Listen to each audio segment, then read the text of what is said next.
ఇప్పుడు అవన్నీ మీకు అనుగ్రహించబడును. ప్రైజులో గడిచిన కొద్ది దినాలుగా మనం మొదట దేవుని రాజ్యం అనే సంగతుల గురించి మనం చూస్తున్నాం.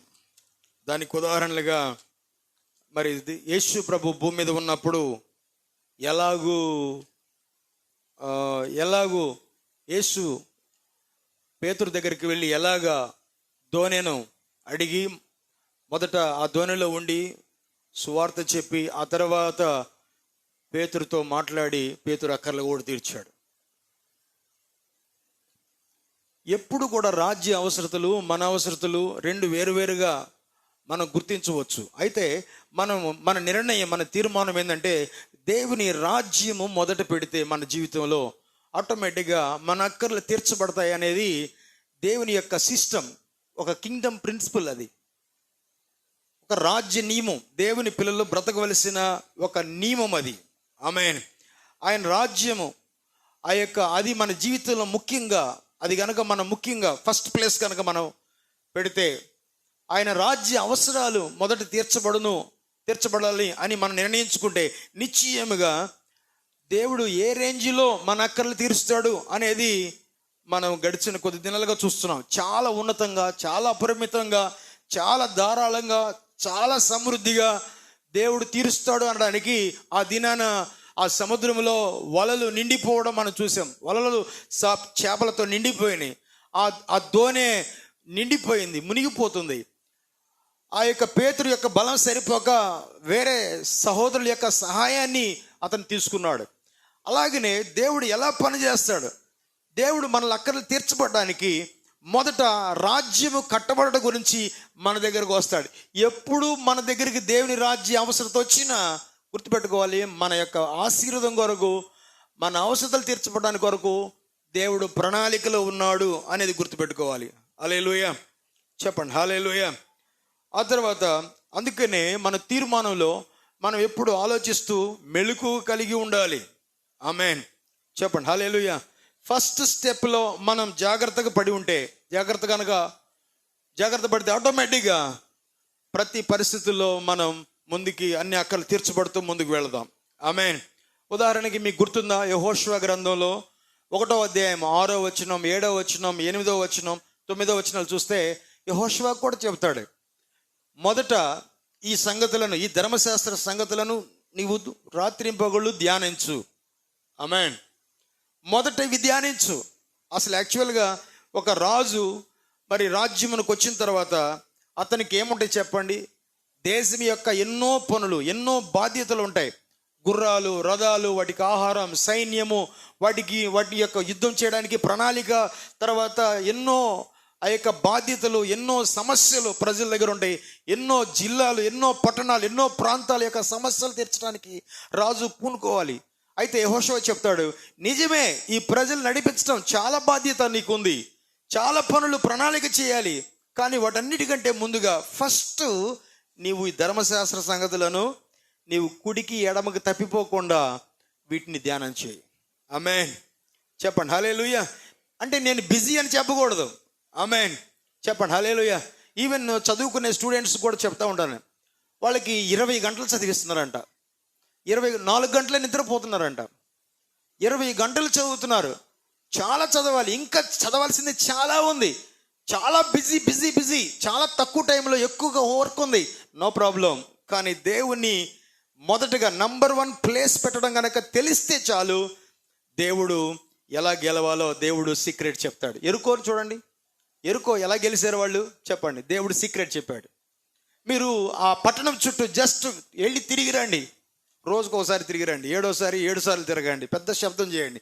దేవుడు సీక్రెట్ చెప్పాడు, అది కూలిపోయే సీక్రెట్. ఆమేన్ చెప్పండి. హల్లెలూయా. మత్తయి సువార్త 6వ అధ్యాయంలో మొదట రాజ్యమును, నీతిని వెతకమని చెప్పాడు చూడండి. అలాగే యెహోషువ కాలంలో కూడా అలాగనే, ప్రతి కాలంలో అలాగే మొదట దేవుడు చెప్పిన ఆ మాట వినాలి. మొదట దేవుని ఫస్ట్గా పెట్టాలి. దేవుని రాజ్యమును మొట్టమొదటిగా పెడతానికి మనం నిర్ణయించుకుంటే ఆ యొక్క నిశ్చయముగా అక్కర్లు తీర్చబడతాయి అనేది ఎంతో వాస్తవం. హల్లెలూయా చెప్పండి. హల్లెలూయా. దేవుడు అలాగనే ఆ యొక్క బైబిల్ అంతటిని మనం చూస్తే అలాగనే ఎన్నో జయాలు మనం చూస్తున్నాం. ఆమేన్.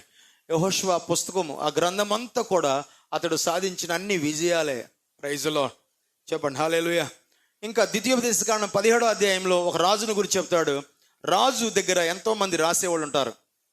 ఈ దినాల్లో జెరాక్స్లు ఉన్నట్లుగా ఆ దినాల్లో జెరాక్స్ లేదు, జెరాక్స్ మిషన్ లేవు. కానీ ఒక రాజు తన ఆ రాజ్యంపై నిలబడగానే అతడు యాజకుని దగ్గరికి వెళ్ళి ఆ ధర్మశాస్త్రాన్ని తీసుకొని తానే స్వయంగా రాసి దానిని దివారాత్రులు దాన్ని ధ్యానించి దాని చొప్పున చేస్తూ ఉండాలి, అప్పుడు తన సింహాసనం నిలుచును అని దేవుడు సలహా ఇస్తాడు. ఆమేన్. చెప్పండి హల్లెలూయా. కనుక నా ప్రియమైన దేవుని బిడ్డలారా, ఆ యొక్క రాజుకి ఎన్నో బాధ్యతలు ఉండగా, ఎన్నో సమస్యలు తీర్చవలసి ఉండగా, బిజీ ఉండగా, అది ఎవరైనా సరే, ఏ మంత్రి అయినా, ఏ పదవిలో ఉన్నా, ఏ ఆఫీసర్ అయినా, ఆ యొక్క వారు దేవుని ఆ యొక్క మాటను మొదట పెట్టగలిగితే, రాజ్యాన్ని మొదట పెట్టగలిగితే తన జీవితంలో విజయాన్ని చాలా ఈజీగా చూడగలరనేది బైబిల్ నేర్పిస్తున్న పాఠం. ఆమేన్. చెప్పండి హల్లెలూయా. కనుక ఎవరైనా నెగ్లెక్ట్ చేసేవాళ్ళు ఉంటే తీర్మానం చేయాలి దేవుని దగ్గర. ఆమేన్. దేవుని పని నెగ్లెక్ట్ చేసేవాళ్ళు ఎవరైనా ఉంటే దేవుని దగ్గర ప్రాక్టికల్గా సారీ చెప్పి ఆ యొక్క దేవుని స్వరం విని మరలా నూతనంగా దేవునిని మొదట పెట్టడం నేర్చుకోవాలి. ఆమేన్. చెప్పండి హల్లెలూయా. చాలాసార్లు నేను ప్రజలను, నానా రకాలైన ప్రజలు చూసినప్పుడు, జాబు ఎవరికైనా లేదనుకోండి, జాబ్ కొట్టాలనుకోండి, నాకు జాబ్ వస్తుందా, ఈ కాంపిటీషన్ వల్ల నాకు జాబ్ వస్తుందా అని ఆలోచిస్తూ ఉంటారు, ఎక్కువగా ఆలోచిస్తూ ఉంటారు. కొంతమంది జాబ్ వచ్చిన వాళ్ళు ఈ జాబ్ సరిగా చేయలేకపోతే జాబ్ పోతే నా పరిస్థితి ఏంటి అని ఆలోచిస్తూ ఉంటారు. డబ్బులు ఉన్నవాళ్ళు డబ్బులు ఎలా కాపాడుకోవాలి, ఈ పోతాయేమో అని డబ్బులు ఎక్కడ పెట్టాలి, డబ్బుల గురించి ఉన్న వాళ్ళకి ఒక దిగులు. నేను జాగ్రత్త గమనిస్తే పెళ్లి కాని వాళ్ళకు ఒక దిగులు, పెళ్ళైన తర్వాత ఆ పిల్లల గురించిన మరొక దిగులు, ఇలాగ రకరకాలుగా ఇబ్బందులు, ఆలోచన ఎక్కువైపోయింది. కానీ మన ఆలోచన ఏంటంటే దేవుని రాజ్యమును గురించిన ఎక్కువ ఆలోచించేవారుగా ఉండాలి. ఆమేన్. చెప్పండి హల్లెలూయా. దేవుని రాజ్యములో మన పాత్ర ఏంటి? దేవుడు మనల్ని ఎందుకు హాస్పిటల్లో లేకుండా ఇంటి దగ్గర పెట్టాడు? దేవుడు మనకిచ్చిన సామర్థ్యం అది ఎందుకు ఇచ్చాడు? దేవుడు మనకెందుకు జ్ఞానం ఇచ్చాడు? దేవుడు మనకెందుకు ఆ యొక్క ధనం ఇచ్చాడు? ఆ యొక్క ఎందుకు ఇళ్ళని ఇస్తాడు, బంగారాన్ని ఇస్తాడు, అధికారం ఇస్తాడు, ఆధిపత్యం ఇస్తాడు? ఎందుకు ఇంత గొప్ప ఆ యొక్క సహాయం, ఎందుకు ఇంత గొప్ప దీవెనలు ఎందుకు ఇస్తాడనేది ప్రతి ఒక్కరూ ఆలోచించి ఆ దిశగా ప్రయాణం చేయాలి, ఆ ఉద్దేశం నెరవేర్చబడడానికి. ఆమేన్.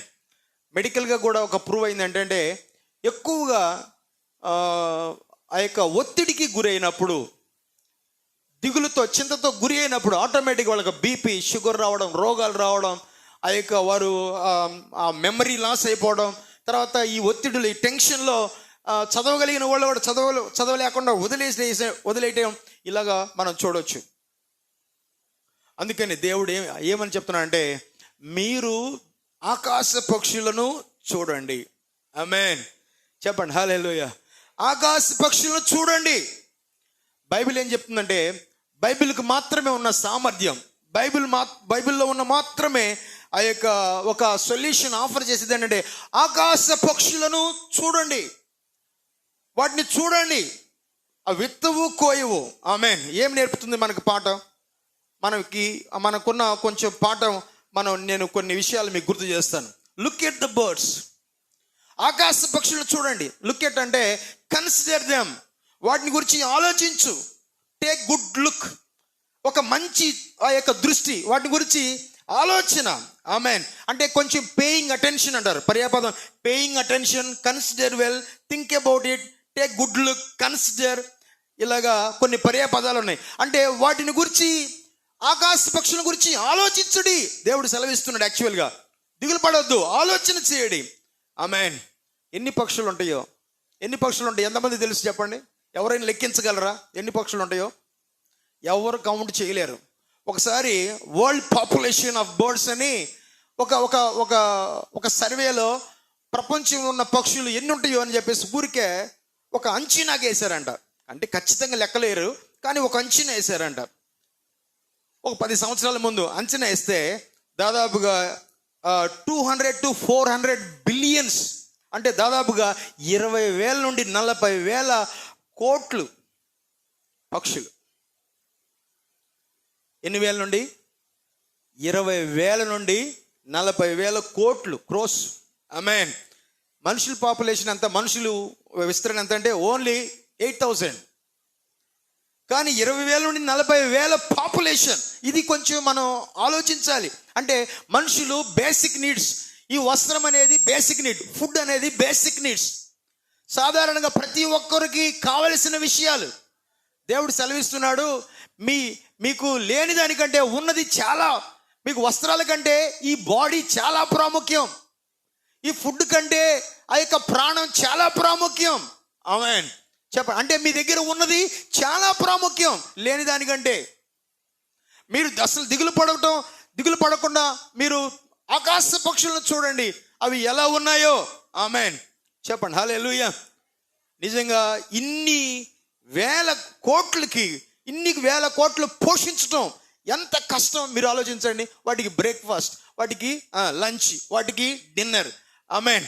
వాటికి ప్రతిరోజు కరువు లేకుండా, అవి రేపటి గురించి దిగులనే లేకుండా ప్రయాణిస్తున్నాయి. ఆమేన్. చెప్పండి. హల్లెలూయా. అన్ని వేల కోట్ల ఆ పక్షులను ఎలా దేవుడు పోషిస్తున్నాడు. ఆమేన్. అవి చాలని బ్రతుకు అనేది బ్రతకట్లేదు. మనుషుడు మరి అవి తింటూ ఉండగా మనుషుడు ఎంటర్ అయ్యి వాటిని పాడు చేసి వాటి దగ్గర దోచుకుంటే తప్పనిచ్చి అసలు వాటికి కరువే లేదు యాక్చువల్గా. ఆమేన్. అలాగే వాటిని లేమి కొరత లేకుండా, సమస్యతో ఏడ్చే పక్షులు లేవు. అలాగే వాటిని పోషిస్తున్నాడు. మనం ఏమంటామంటే, చాలామంది చెప్పేది ఏంటంటే ఆ యొక్క వాటన్నిటినీ మదర్ నేచర్ అంటారు. అంటే ఈ యొక్క ప్రకృతి ఒక తల్లి ఒడి, ఆ తల్లి ఒళ్ళు ఇవన్నీ బతుకుతున్నాయి అంటారు. ప్రకృతి ఒక తల్లి అంట. మీరు చదవండి 147వ కీర్తన 9 చదవండి. 147వ కీర్తన 9. అంటే దేవుని ఎలా తప్పించి మాట్లాడుతున్నారో ఒకసారి చూడండి. 147:9 ఎవరైనా చదవండి. పశువులకును పిల్ల కాకులకును ఎవరిస్తున్నారు? ప్రకృతి తల్లి. మీరు చెప్పండి. అసలు ఆ ప్రకృతిని చేసిందే ఆయన. ఎవరు ఆహారం చెప్తున్నారు? చూడండి, తరచూ దేవుణ్ణి తప్పించి మాట్లాడుతూ ఉంటారు పెద్ద తెలివి కలిగిన వాళ్ళు, పెద్ద ఉపదేశకులు, బోధకులు, పెద్ద గొప్ప పూజారులు. ప్రకృతి అంట, తల్లి అంట, ఆ తల్లి వాళ్ళు ఇవన్నీ బతుకుతున్నాయంట, ప్రకృతి ఇస్తుందంట, అందుకు బతుకుతున్నారంట. కానీ బైబిల్ చెప్తుంది, ఆమేన్, ఎవరిస్తున్నారు చెప్పండి? దేవుడు. ఇంకా చదవండి అమ్మా.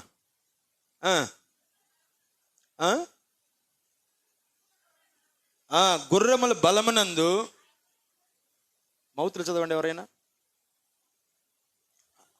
అందరికి అర్థం అవ్వాలని నేను చదివిస్తున్నాను. అది సౌండ్ అయినా. గుర్రముల బలమునందు ఆయన సంతోషించడు. ఓకే. నరుల కాలి సత్తువ యందు ఆయన ఆనందించడు. ఓకే. తన యందు భయభక్తులు గలవారి యందు, తన కృప కొరకు కనిపెట్టు వారి యందు యెహోవా ఆనందించు వాడై ఉన్నాడు. ఆమేన్. ఇంకా 145వ కీర్తన 15 కూడా చదువుదాం.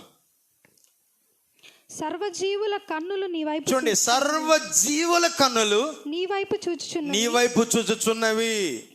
తగిన కాలం. ఇక్కడ చూడండి, డ్యూ సీజన్ లో వాటికి ఫుడ్ ఇస్తుంది నువ్వే. అంటే డ్యూ సీజన్ అంటే రైట్ టైంలో యు ఆర్ గివింగ్. సర్వజీవులకు రైట్ టైంలో, రైట్ సీజన్ లో వాటికి ఆహారం పెడుతుంది నీవే. మనకు తెలియాలి. ఇప్పుడు చూడండి, it is not mother nature but father god. There is a father god. ఆమేన్. చెప్పండి. హల్లెలూయా. లోకము దేవుని మహిమపరచట్ల, తరచూ దేవుని తప్పించి మాట్లాడుతున్నారు.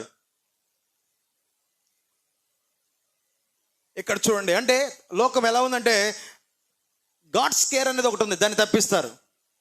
ఆమేన్. లోకమంతా మాట్లాడేటప్పుడు మనం ఆహారం తింటున్నప్పుడు మనం పొలాలు చూసి, నేను కూడా సముద్రం దగ్గరికి వెళ్తా, కొండల దగ్గరికి వెళ్తా, నేను కూడా ప్రకృతిని చూస్తా.